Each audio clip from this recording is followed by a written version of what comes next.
Você está no canal Eu Estudo a Lição com o pastor Samuel Camilo. Hoje é terça-feira, dia 22 de fevereiro de 2022. E o tema que estudaremos na nossa lição será o sacrifício perfeito de Jesus. Quando olhamos para a grande quantidade de sacrifícios que aconteciam no Antigo Testamento, se você quiser recapitular um pouco daquilo que a gente viu na lição de ontem, vimos pelo menos 5 tipos diferentes ou categorias diferentes de sacrifícios que aconteciam tanto no santuário como também no templo, que representavam aspectos diferentes daquilo que Cristo Jesus conquistaria na cruz do Calvário por nós. Mas quando olhamos para todos esses sacrifícios, nós percebemos algo realmente interessante. Esses sacrifícios, eles aconteciam continuamente. Todos os dias, no santuário e ao mesmo tempo no templo, essa grande diversidade de sacrifícios acontecia. E acontecia principalmente por causa de 2 razões. A primeira razão é porque esses sacrifícios em si, eles não possuíam poder. Eles apontavam para algo maior que aconteceria no sacrifício de Cristo Jesus na cruz do Calvário. Sendo assim, se nós pegarmos ali aquelas 5 categorias de sacrifícios que aconteciam lá no Antigo Testamento, por exemplo, o holocausto, que era a oferta totalmente queimada. Essa oferta, ela acontecia continuamente. Por quê? Porque o cordeiro que era totalmente queimado em cima do altar, ele representava Cristo Jesus, que se esvaziaria por nós e se consumiria por nós. Portanto, o sacrifício em si, o holocausto em si, ele não tinha nenhum poder. Ele não tinha nenhuma autoridade, mas apontava para algo maior que aconteceria no futuro, quando Cristo Jesus viesse.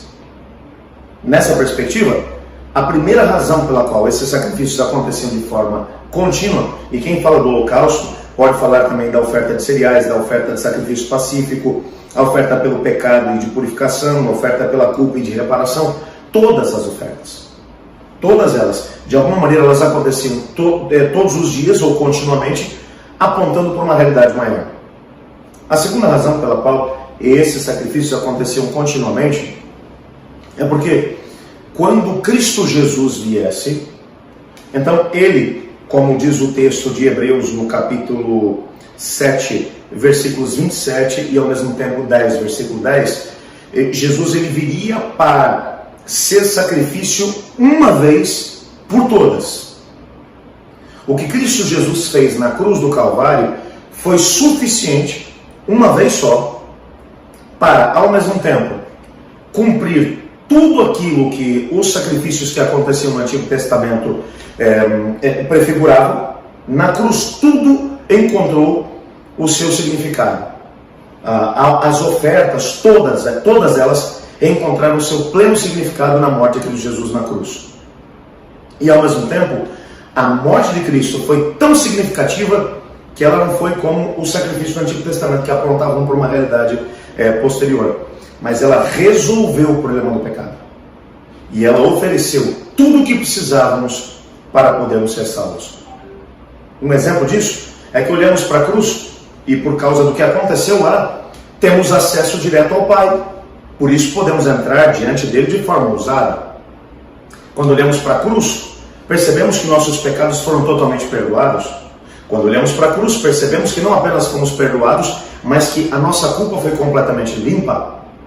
Quando olhamos para a cruz, pelo que Cristo fez, nós podemos nos alegrar individualmente e como família. E a lista de coisas que foram conquistadas na cruz, ela seria realmente muito grande. Mas o sacrifício de Cristo Jesus, portanto, é considerado como um sacrifício perfeito, principalmente por essas 2 razões. Primeiro, porque eles prefiguravam uma realidade maior. Esses sacrifícios do Antigo Testamento prefiguravam uma realidade maior, e essa realidade maior era a morte de Cristo Jesus na cruz. E ao mesmo tempo porque quando Cristo morreu, diferentemente de todos os sacrifícios que aconteciam no passado, ele resolveu todos os problemas de uma só vez, sem que tivesse que haver uma nova oferta, ou que ele tivesse que morrer mais de uma vez. Com uma vez apenas, tendo sofrido na cruz, ele resolveu o problema do pecado em toda a história da humanidade. Louvado seja Deus pela cruz e por todas as vitórias que Cristo Jesus conquistou para nós. Eu gostaria de convidá-lo para poder orar comigo, agradecendo a Deus exatamente por isso. Muito obrigado, Senhor, porque em Tua palavra descobrimos que a cruz foi suficiente para resolver todo o problema do pecado. Muito obrigado por ela. E que a conquista de Cristo na cruz possa ser também a nossa conquista, pois é no nome dele que oramos. Amém. Eu estudo a lição. E você?